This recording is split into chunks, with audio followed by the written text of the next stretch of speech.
Small businesses have been through phases actually over the past kind of 6 months. When Theresa May came back with the withdrawal agreement, she presented it to her cabinet. There was a glimpse of positivity because small businesses thought, great, if this withdrawal agreement can get through, we have got some certainty around knowing the trading conditions in which we're operating. Anyway, of course, political debate then stepped in.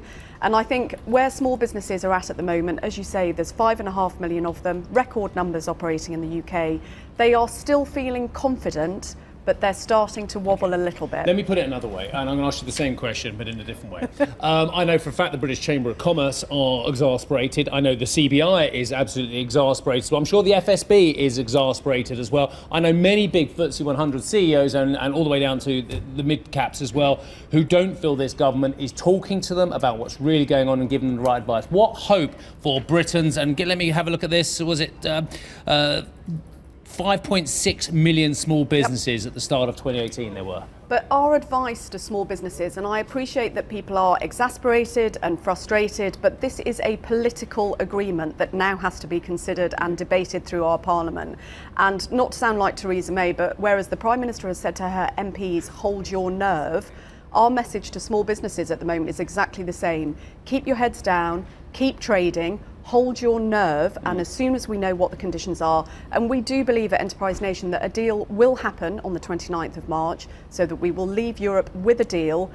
Businesses have then got, of course, a 2-year transition period where they can start to put plans into action. Do you know, if I close my eyes, you were Theresa May there as well. I mean, even though you're trying not to be.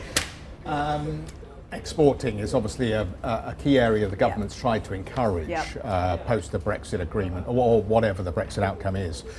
Do small businesses get enough support from the export finance body that sits under Liam Fox? Because they would claim that they help every business that wants to export with finance and insurance.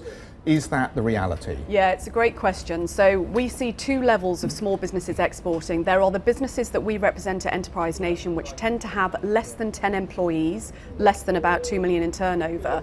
What is hugely enabling them is platforms like Amazon Marketplace, Etsy, not on the high street. Amazon Marketplace sellers, most of the UK sellers who sell on Marketplace have got over 50% of their sales are outside of the UK. So that is a huge export enabler. But what we do feel is Department for International Trade, UK Export Finance has very much focused on the larger companies. It's been a big strategy from Department for International Trade to look at the medium-sized businesses. I understand where they're coming from with that, because they're saying if we put taxpayer support into helping small businesses, we want a good return on that investment.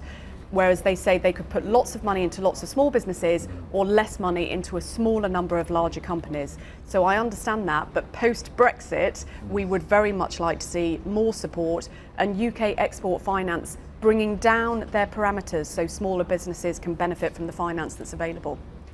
Do you want to get into some of the decisions that have been made from, Honda, for instance, Nissan? Because you've pointed out to us a lot of different suppliers, services are all based around these big companies. Is there increasing risk that as big business tries to restructure, whether it's because of global issues or Brexit, that some of these small businesses might just go out of business? Absolutely, they will definitely be affected. One of the things that I think we're going to be saying a lot more over the next 6 months is as we see more big companies make decisions, big decisions to move out of the UK, I think as a country we will become much more reliant on our entrepreneurs and on our small businesses. And you could say the good thing about small businesses is they tend not to be able to move. They're wedded to their communities, they tend to employ local people, and therefore it's a lot more difficult for them to be transient and kind of move back across borders. However, front page of the FT today is likely 7,000 jobs to go on account of Honda and the supply chain when you take the supply chain into account.